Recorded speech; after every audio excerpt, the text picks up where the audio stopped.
Kita tahu Nabi Zakaria ingin ya punya keturunan, yang keturunannya ini nanti melanjutkan tugas dakwah Nabi Zakaria. Dan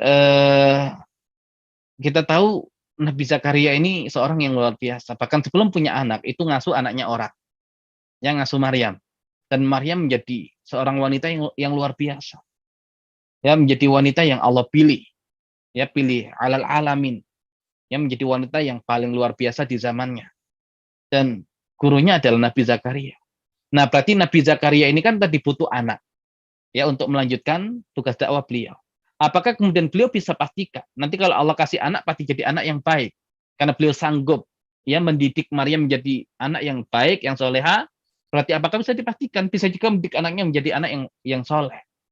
Nah, ini kalau kemudian kita merasa kita sudah punya ilmu pendidikan yang luar biasa, hasilnya terbukti dengan anak-anak didik yang kita didik.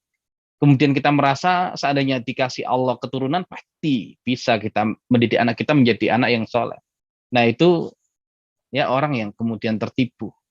Ya tertipu dengan ilmu yang dia miliki, yang dia imannya tidak cukup kepada Allah Subhanahu wa taala, terlebih ya kepada Allah Subhanahu wa taala Al-Wahhab. Makanya kesolehan anak itu murni hibah dari Allah. Orang tua itu hanya mengikhtiarkan, ya hanya mengusahakan, tapi hasil dari Allah. Nah, di surat Ali Imran ayat 38, ya Nabi Zakaria, ya Allah jelaskan ketika berdoa, hunalika da'a Zakaria rabbah. Dan di sanalah Zakaria berdoa kepada Rabb-nya. Ya, ini ketika mendengar karamah yang Allah berikan kepada Maryam, ya innallaha yarzuqu may yasha'u bighairi hisab, sesungguhnya Allah Subhanahu wa taala memberikan rezeki kepada siapa yang dikehendaki dengan tanpa perhitungan. Dan di situ kemudian Nabi Zakaria berdoa, apa isinya? Qala Rabbi habli min ladunka dzurriyyatan thayyibah. Wahai Rabbku, hibahkan kepadaku, anugerahkan kepadaku miladungka dari sisimu dzurriyyatan thayyibah, keturunan yang thayyibah, yang baik.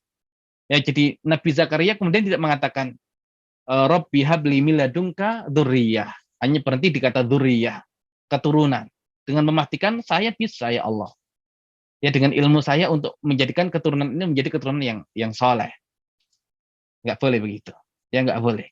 Ya, tetap Nabi Zakaria dengan keilmuan yang sangat kokoh, ya tetap meminta agar Allah hibahkan keturunan yang thayyibah, yang baik. Jadi kebaikan keturunan itu bukan karena faktor kemampuan Nabi Zakaria, tapi murni hibah dari Allah Subhanahu wa taala. Dan kata habli adalah pengakuan Nabi Zakaria yang laki-laki, ya kesolehan keturunan itu murni pemberian dari Allah Subhanahu wa taala. Innaka sami'ud du'a, sesungguhnya engkau maha mendengar doa.